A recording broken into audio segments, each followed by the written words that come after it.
First iPhone mo to, ya? Opo. Sa isang full charge, nakakailang game ka? Mga 4 o 5 games. Apat o 5 game. Kusang bumababa yung brightness niya. Umiinit po yung phone. So kayo po pala yung mapapagawa. Opo. Kayo yung magkapatid kayo? Hindi po. Mag-friend po. Bakada po. Kayo yung magka-holding hands dun sa kabilang kanto kanina. Hindi pala kayo yun. Sige, pati nga. Anong problem na to, kuya? Change battery po. Yung battery health po kasi nito mababa. Ay, service na siya. 72%. Ano yung mga problemang na-encounter mo ngayon? Yung parang yung display niya po, parang kusang bumababa yung brightness niya. Yun lang. Wala kasing connection sa battery yung pagbaba ng brightness eh. Nangyayari yun kasi bumababa kapag natatapat sa liwanag. Kusa siya bumababa. Lalo kapag umiinit po yung phone. Ayun lang po, battery nga yun. Kailangan pong mag-charge na ganun. 2 times or 3 times a day. First iPhone mo to, ya? Opo. Mga 4 na taon o 5 taon na po yan. O at least tumagal sa'yo ng 5 taon. Pero during the first year, 100% pa siya. Opo. Galing pong ibang bansa. Pinadala lang po ng mama ko. Alam mo saan bansa galing to? UAE yata po. Katabi. Kapag dun sa model number yan, nakasulat AE. Confirm na, galing UAE. Pumuna tayo. Umpisa natin ito. Charan! Kukunin natin yung battery na ikakabit natin sa kanya.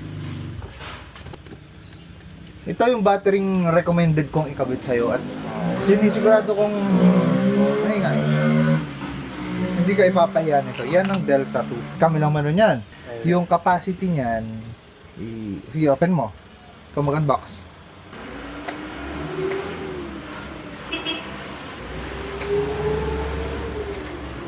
Ang capacity niyan is 4,580. Kasi ang default ni 11 Pro is meron siyang 3,969. For 8 So, oo ka nung oo. Sige nga, 4,580 minus 3,969. Around 500. Okay. Mas mataas yung capacity niya compared sa dati mo. Kaya, sure ball, matagal yan. Mas recommended. Oo.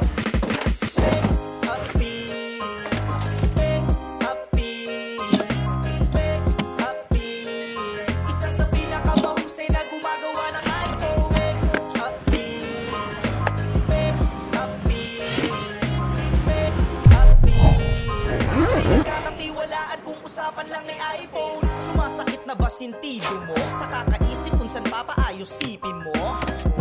Teka muna easy bro, expect sa pilang nararapat at naririto. Di ka magsisisi dito sa pagpili mo. Ano mang sira ng iyong sipi, mafi-fix nito. Hindi ka dapat mangamba at malito. Lahat ng pyesa ay bagong mabibili mo. Mapa LCD, battery o miskin na reformat. Madalas na naggahang o mabilis malobat. Speaker, camera o hirap sa kontak. Nakalimutan password hanggang sa na-phone lock. Lahat ng yan ay kayang-kaya na gawin. Dahil ang mga technician dito ay magaling. Kaya kung sa cellphone mo'y meron ka dinadaing, alam mo na ngayon kung saan mo dapat nadalin. Sa Specs Appeal, Specs Appeal, Specs Appeal. Isa sa pinakamahusay na gumagawa ng iPhone. Specs Appeal, Specs Appeal, Specs Appeal. Pinagkakatiwalaan kung usapan lang ay iPhone. Kayo mga ate kuya, wag nang mag-atubili. Kung ang cellphone mo'y may sira at ipapakumpuni, magagawa ng solusyon, tsak masasalba muli. Pumunta kang malungkot, masaya kang uuwi. Tsaka sa Specs Appeal, talagang safe na safe ka. Malinis. Ito yung phone. Keep mo lang yan ha. Opo. Tapos, For check reference. mo, i-power on mo. Kung okay na. Yun. Sa isang full charge, nakakailang game ka? Mga 4 o 5 games. Dapat o 5 game. Tingnan natin ngayon, pag na-try mo yan. Ako kung lalabas, not unless latest version. Opo, latest version.